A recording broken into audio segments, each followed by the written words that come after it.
En fait, dans notre démarche de mise à disposition d'un nouvel outil, vu la taille de notre établissement, plutôt que de le déployer immédiatement sur la totalité des secteurs et des lieux de vie, on va identifier un secteur pilote qui servira de test pour évaluer la pertinence de l'outil, du nouvel outil. Cette première phase, elle est à mon sens indispensable et nous permet d'avoir des retours des acteurs de terrain et en l'occurrence nos collègues. Alors ça ne veut pas dire qu'on s'arrête là. L'important après, c'est de voir si l'outil est réellement utilisé. Puisque là, on vient toucher aussi les pratiques du quotidien et on sait que changer des pratiques peut prendre du temps. Donc ça, je dirais que c'est la deuxième phase.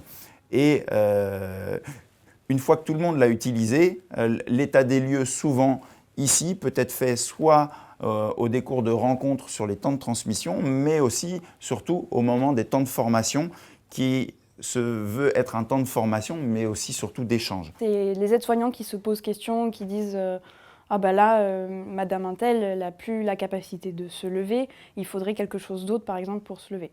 Donc moi je viens voir, soit toute seule, soit avec l'aide-soignant s'ils sont disponibles. Et effectivement, donc j'évalue le besoin et la capacité motrice et cognitive aussi de la personne à utiliser cette aide technique-là. Moi je viens régulièrement en transmission. Avec les équipes, donc nous on a des transmissions tous les jours. Donc je viens dans ces transmissions-là, j'explique, voilà, on a vu avec tel soignant l'utilité pour tel résident de mettre cette aide technique-là.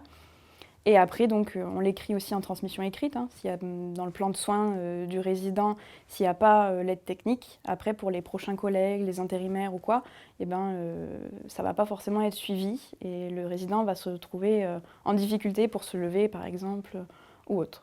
Donc il y a un suivi écrit, oral aussi lors des transmissions, et des fois ça peut être en chambre aussi, mettre une affiche de l'aide technique appropriée pour la personne.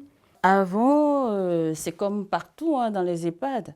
Et quand le matériel est arrivé, on a trouvé que ça nous permettait d'éviter les accidents de travail, ça nous permet de gagner du temps et ça nous évite aussi de nous faire mal pour pouvoir lever un résident alors qu'il y a la chaise qui est un avantage pour nous. Non seulement ça sécurise le résident et nous-mêmes, voilà.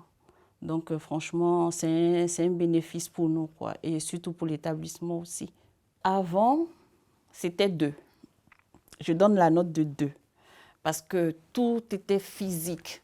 Même pour tourner la personne, c'est physique. Même pour tirer, c'est physique. Alors qu'au jour d'aujourd'hui, on a tout ce qu'il faut. Il y a le droit de glisse quand une personne tombe, on peut glisser pour le mettre en position. Il y a le gyro, il y a le verticalisateur, il y a le lève-malade, il y a les rails. Donc, je trouve que de 2, on part à 9,5.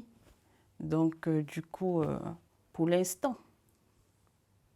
Parce que peut-être demain ou après-demain, dans le futur, il y aura d'autres appareils qui feront évoluer la prise en charge des résidents.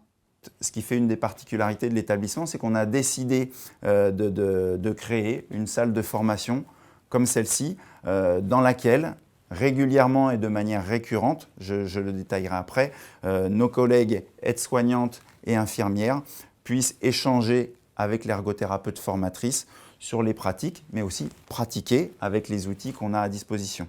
On a voulu prioriser également les participants à cette formation-là en donnant priorité aux publics particulièrement vulnérables, c'est-à-dire les nouveaux collègues qu'on accueille au sein de l'établissement qui ne sont pas forcément sensibilisés à la démarche et ou ne connaissent pas forcément bien les outils qu'on met à leur disposition dans les services. On a également identifié les personnes qui revenaient après une absence de longue durée, liée ou non à un accident de travail. Et donc on a voulu hiérarchiser comme ça la priorisation des personnes participant à cette formation. Petit à petit, à travers ces formations, on voit que nos collègues, aides-soignantes, infirmières, se responsabilisent aussi sur le choix de ces matériels. Et notre accompagnement pédagogique et méthodologique ont fait que petit à petit, cette transmission se met en mouvement. Et autant on était très souvent sollicité au départ sur dans telle situation, quel outil serait le plus adéquat, et pour le résident et pour moi. Et petit à petit, on se rend compte que les collègues prennent ces initiatives de se dire « Ah ben non, aujourd'hui avec cet outil-là, ce n'est pas possible » vu l'état du résident, et je vais moi-même modifier l'outil que je laisse à disposition dans la chambre. Donc on est là dans cette dynamique.